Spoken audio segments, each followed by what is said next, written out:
La scène se déroule sur un terrain de football à Khartoum. Les forces soudanaises tentent de disperser des protestataires. Éclat de rire dans la foule. Depuis 30 ans, le pays est tenu d'une main de fer, mais depuis 2 mois, la poigne semble moins solide. Presque chaque jour, des manifestants descendent dans la rue. Ils ont d'abord contesté le prix du pain que le gouvernement voulait tripler.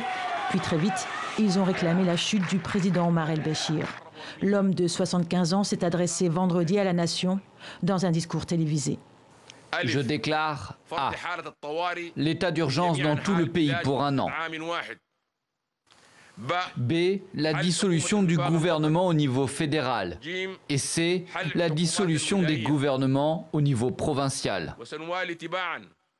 Mais quelques heures plus tard, le chef de l'État soudanais annonçait que 5 ministres étaient maintenus à leur poste, que 15 officiers de l'armée et 2 responsables de la sécurité étaient nommés à la tête des 18 régions du pays.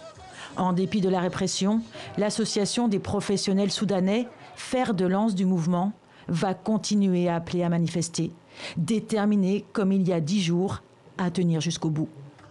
Nous allons continuer jusqu'au bout. Il n'y a pas de place pour les négociations ou le retrait. Il n'y a pas de place pour le moindre compromis. Depuis le début de la contestation, selon un bilan officiel, 31 personnes ont été tuées. Certaines ONG évoquent le chiffre de 51 morts, dont des enfants et des personnels médicaux.